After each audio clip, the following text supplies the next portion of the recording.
Alors, question 2, on a montré que le torseur s'exprimait sous cette forme-là, donc une résultante, un moment, et lorsqu'on fait les calculs de R, la résultante scalaire, M, le moment, on s'aperçoit en fait qu'on a le produit de deux termes qui sont opposés l'un à l'autre du fait de la présence du signe moins ici qu'on retrouve là, et que les coefficients KY et KZ soient présents dans les termes en Y de la résultante et du moment.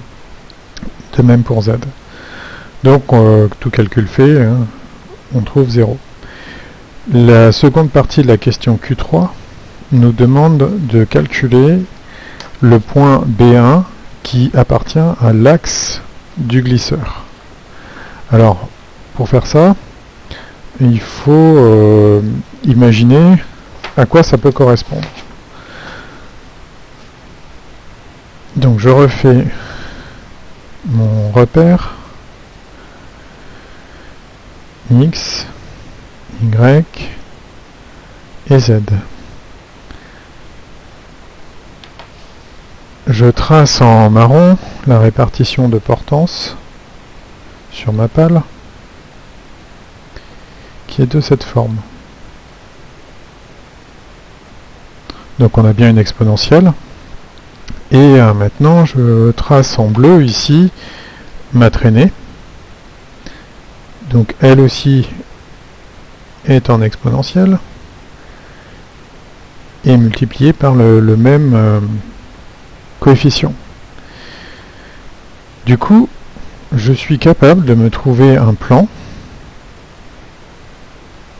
qui va respecter la même loi de construction, hein, en exponentielle, et qui serait sans doute quelque chose de comme cela, hein, ce que je fais en rose.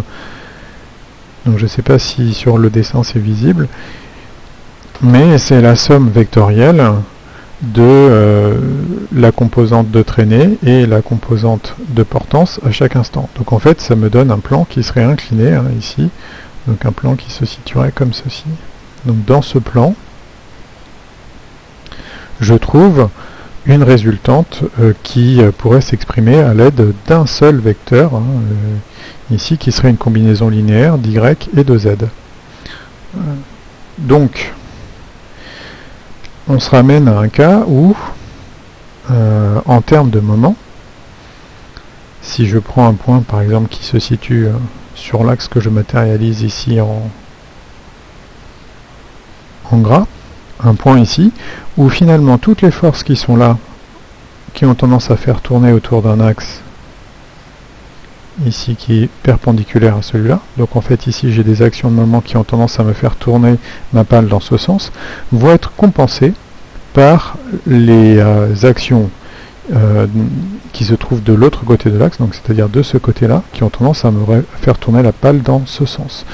Donc ici, je vais pouvoir trouver un point, enfin ce point particulier, où les actions mécaniques qui sont de ce côté-là vont engendrer un moment tel que ce moment sera exactement compensé par la densité linéaire de force qui est ici multipliée par la longueur.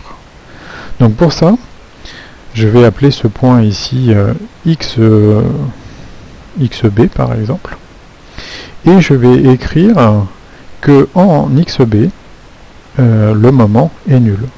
Dans ce cas-là, je vais avoir MB qui est égal au vecteur nul, et je vais pouvoir appliquer la règle de la relation de Varignon, c'est-à-dire que MB est bien égal à MC plus BC vectoriel, la résultante, et cette résultante, c'est la résultante aérodynamique que j'ai calculée. Alors, ça, je peux l'écrire dans un repère particulier ici, ou je vais pouvoir le faire en fonction de Y ou simplement de Z, puisque cette relation doit être vérifiée pour les deux de toute façon. Alors, allons-y.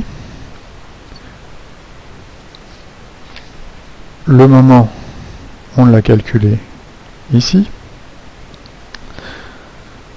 Donc je vais avoir vecteur nul qui est égal à le moment, donc moins oméga carré L4 sur 4 kz y plus oméga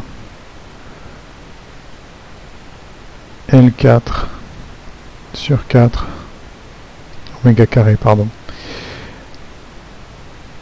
ky porté par z, moins, alors BC, je vais le calculer, ça va être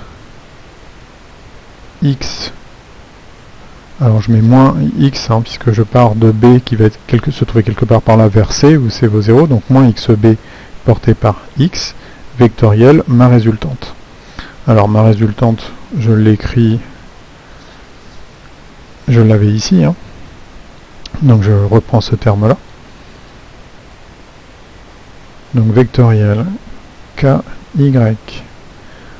oméga carré L3 sur 3 y plus kz vectoriel z, scalaire z, pardon, oméga carré sur 3 L2.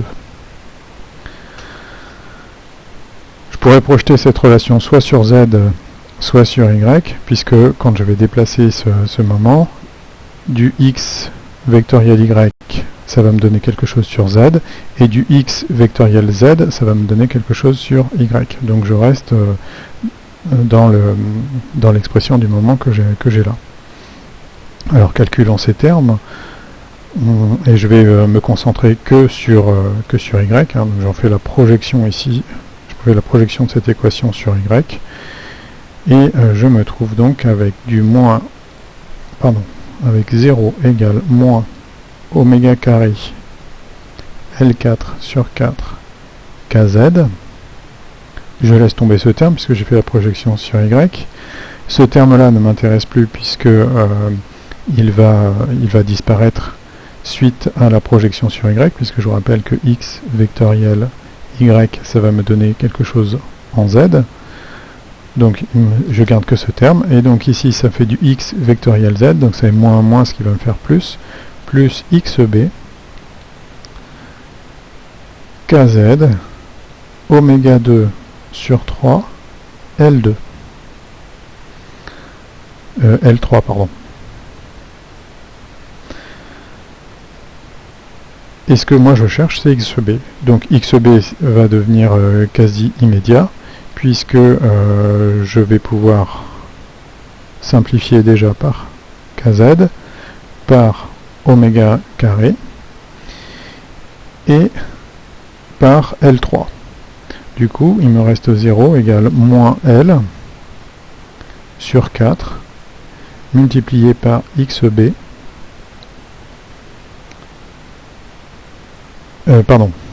plus xb sur 3, ce qui implique que xb est égal à 3 quarts de L.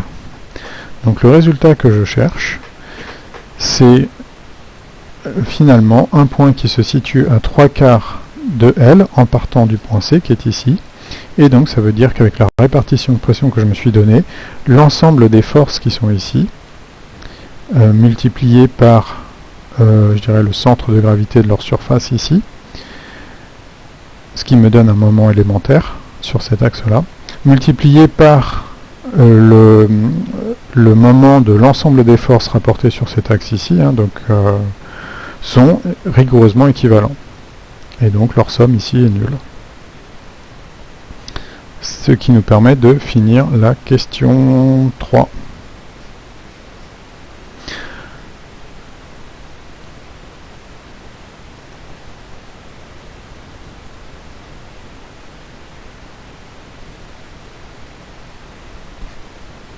Peut-être de lumière ça.